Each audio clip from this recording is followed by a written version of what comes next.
ये कहानी शुरू होती है एक बच्ची के जन्म से, जिसका नाम है एनोला होम्स। एनोला होम्स एक काल्पनिक किरदार है जो लिया गया है फेमस सीरीज शर्लॉक होम्स से। जी हाँ, वही मशहूर शर्लॉक होम्स जो कि पेशे से एक मशहूर डिटेक्टिव है और लंदन में रहता है। एनोला शर्लॉक की छोटी बहन है। हालांकि शर्लॉक होम्स के क्रिएटर हैरी ब्रैडबियर ने कभी एनोला का जिक्र अपने किसी भी क्रिएशन में नहीं किया है, लेकिन फिर भी हमें इस किरदार के ऊपर एक बहुत ही इंटरेस्टिंग कहानी देखने को मिली है। इसलिए बिना समय को गवाते हुए चलिए शुरू करते हैं एनोला की इस कहानी को। Hollywood silver screen presenting Enola Holmes. Enola के परिवार में उसकी माँ और उसके दो बड़े भाई हैं, शर्लॉक और माइक्रॉफ्ट। एनोला के पिता की मृत्यु उसके जन्म के दौरान ही हो गई थी और तभी से उसके दोनों भाई शर्लॉक और माइक्रॉफ्ट भी घर छोड़ के चले गए थे। एनोला को उसकी माँ ने ही पाला और बड़ा किया था। एनोला एक ऐसा नाम है जिसको अगर आप उल्टा पढ़ते हैं तो मतलब बनता है अलोन। एनोला की माँ ने उसे सिलाई बुनाई कढ़ाई करना कभी नहीं सिखाया। एनोला की माँ ने उसे पढ़ना, एक्सपेरिमेंट्स करना, स्पोर्ट्स खेलना और बाकी तरह की कसरत करना जो कि शारीरिक और मानसिक थी, सिर्फ वही सिखाया। एनोला अपनी माँ के साथ खुशी खुशी रहा करती थी। उसकी माँ ही उसकी पूरी दुनिया थी, पर उसकी माँ के कुछ राज थे जो कि एनोला नहीं जानती थी। एक दिन सुबह जब एनोला उठती है तो वो देखती है कि उसकी माँ घर पर नहीं थी। आज उसका 16वां जन्मदिन है। वो घबरा जाती है क्योंकि उसकी माँ कहीं चली गई थी। अब एनोला अकेली और मायूस है। उसकी माँ उसके लिए मिसेस लेन के पास कुछ तोहफे छोड़ गई थी और बोला था कि इन तोहफों को एनोला को शाम को दे देना। वो एक डब्बा था जिसमें कुछ कार्ड्स थे जिसे उसकी माँ ने ही बनाया था।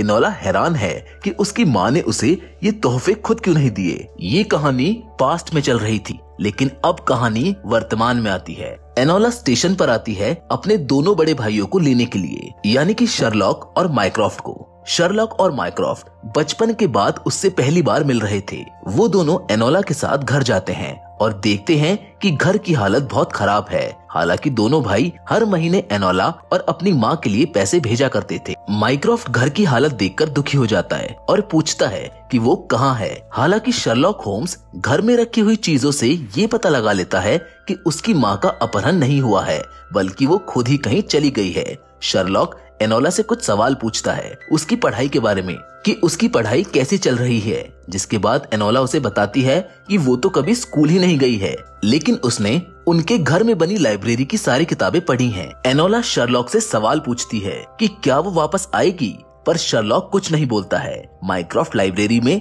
शर्लॉक से पूछता है कि तुम्हें क्या लगता है कि हमारी माँ कहाँ गई और वो क्या कर रही थी। माइक्रॉफ्ट और शर्लॉक आपस में बहस कर रहे हैं क्योंकि माइक्रॉफ्ट एनोला को कम पसंद करता है, लेकिन शर्लॉक के मन में ऐसा कुछ नहीं है।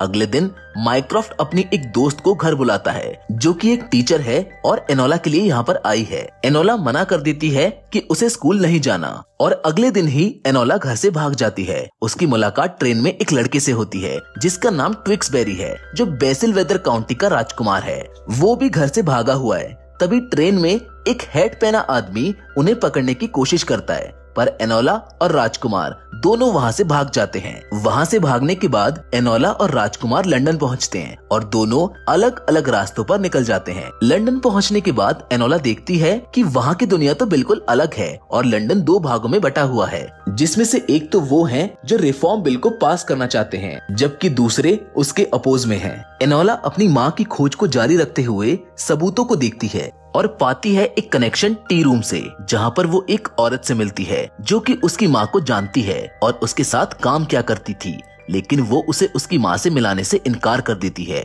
एनोला फिर से कड़ियों को जोड़ते हुए लाइम हाउस लेन तक पहुँच जाती है, जहाँ वो पाती है उन्हीं सब सामान को जो उसकी माँ के सीक्रेट रूम में हुआ करता था। एनोला उन सभी सामानों को देख ही रही होती है कि तभी उस पर वही आदमी हमला कर देता है जिसने उस पे और राजकुमार ट्विक्सबेरी पर हमला किया था।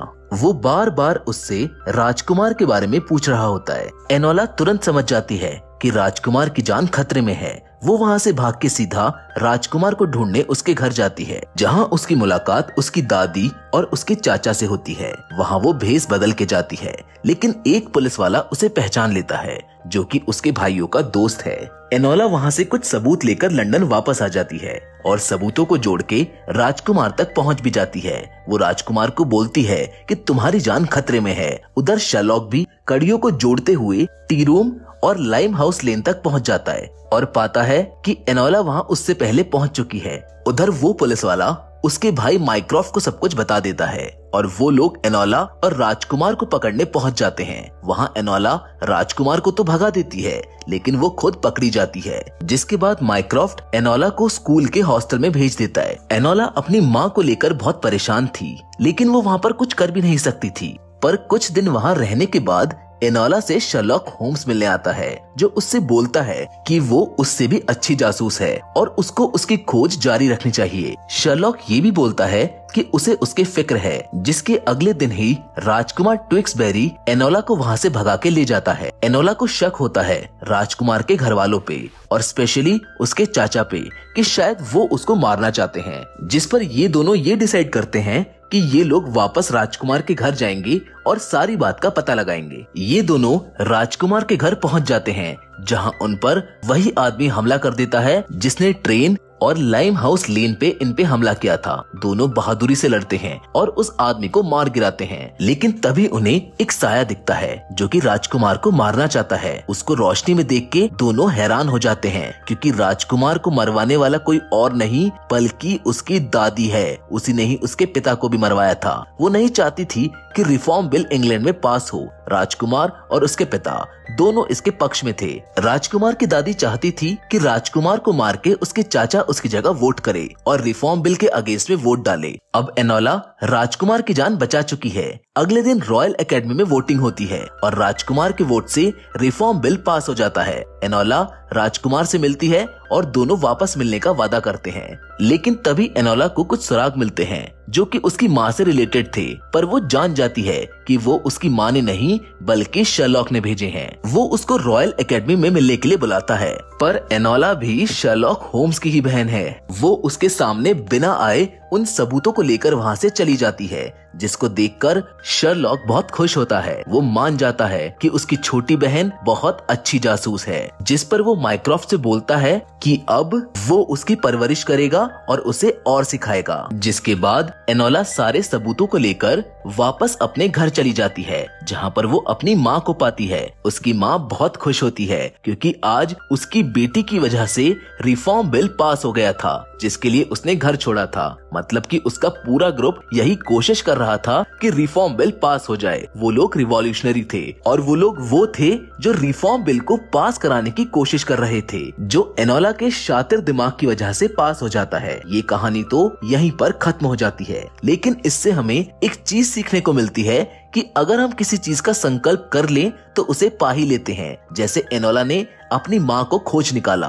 एनोला की माँ चाहती थी कि एनोला अपना रास्ता खुद बनाए और अपनी तकदीर और अपना फ्यूचर खुद लिखे, इसीलिए शुरुआत से उसने एनोला को सिर्फ वही सिखाया जो उसके लिए जरूरी था। ये तो बस अभी शुरुआत है, क्योंकि एनोला का जासूसी सफर तो अब शुरू हुआ है। लेकिन फिलहाल आज की हमारी वीडियो में बस इतना ही, लेकिन हम फिर से जरूर मिलेंगे एक और नई इंटरेस्टिंग कहानी के साथ।